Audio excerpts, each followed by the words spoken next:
The biggest reason I see content marketing platforms fail is because we're trying to do too much. We have a blog that's trying to drive awareness and drive sales and create customer loyalty and create brand. And it's a blog. We should have a blog for everything, right?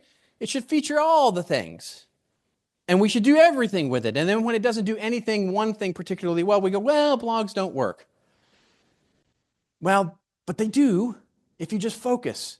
If we focus in and build where we need to build. So do an experience audit. Figure out, what is the purpose of our blog? What is the purpose of our podcast? What is the purpose of our website? What is the purpose of our email newsletter? What is the purpose of all these things we're doing? What are its objectives? What is it objectively trying to accomplish? Be clear, communicate, align on those things. You'll be surprised at how wildly speculative it becomes. I have worked with so many big B2B companies where I go in and I go, tell me the purpose of the email newsletter to a salesperson. It's meant to drive leads. And I talk to the marketing people. What's the purpose of the newsletter? Oh, we're trying to get reach. We're trying to get new people in, trying to get new audiences. Oh, great. Ask the CEO, what's the purpose of the newsletter? I got no idea. They do it. They tell me it works. I don't know. Right? That's usually where we are with content. Here's your take action for that step. Set specific objectives. Set objectives. Prioritize your purpose, whatever those things are. If it's an integrated program, fantastic. What does that integrated program look like from a contribution basis? If it's a specific blog or a specific thing in the buy sort of part of your customer's journey, what is the purpose of that thing? What is its purpose? What is its overall goal? What is its objective? And then, if you get really fancy, a time horizon built into it. When is it supposed to meet that goal? One of the other biggest reasons I see content marketing programs fail is because we either under or over promise when deliverable results are going to happen. We launched the blog.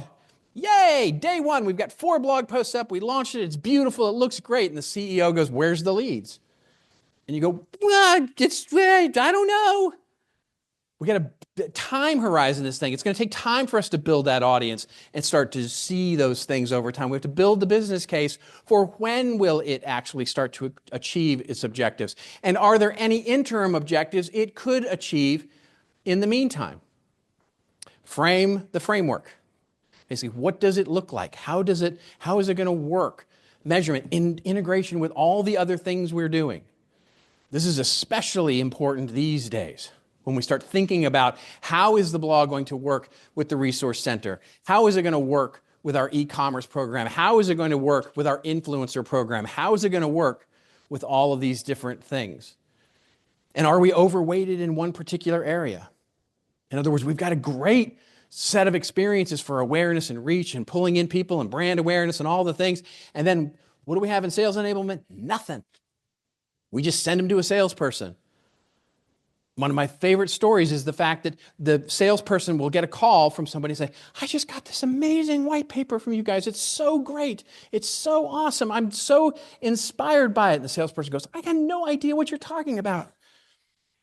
And so how are we integrated with the other? By the way, you've just created the worst possible scenario, right? Not only is the salesperson negative value, like completely useless, because it's like they don't even know what, but the content itself loses value.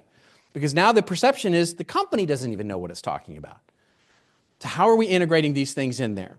And then finally, now we can start building in the structures, the sort of lattice work, if you will, the layers of how we're going to build this measurement program.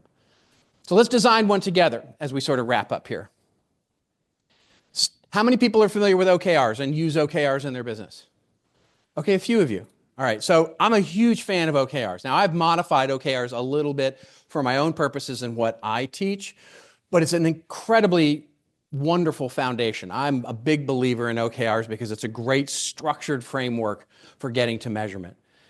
And what it talks about is starting with an objective as measured by your key results. That's the typical way that we would create an OKR. Objective and key results. That's hence the acronym there. So your objective.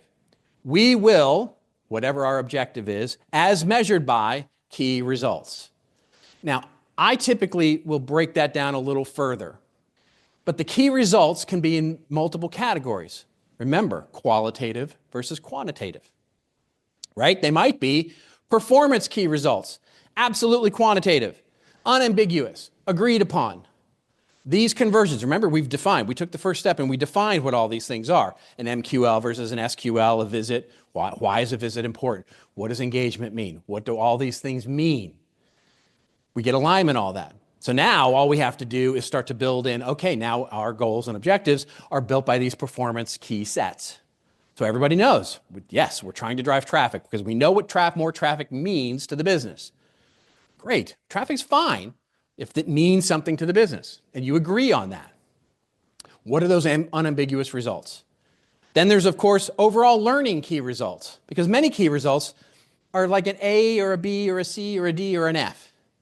Like we give ourselves a letter grade or we give ourselves a number. We got 5 out of 6 or we got a B on that or whatever. Like, learning how to use the marketing automation system. What's the objective? To learn how to use the automated. We got a B on that because we got distracted with other things. So there are key learning results that might be part of your OKRs. And then, of course, there are context key results, time horizons. We have this for the first quarter, but we have this for the entire year. Or contextually, if this happens, then the goal is this. In other words, if technology will get out of our way and actually let us do the thing in WordPress like we want to do, then the goal will be this. But there's a critical path. There's a contextual nature to that particular objective. Or it's graded in some sort of key result way.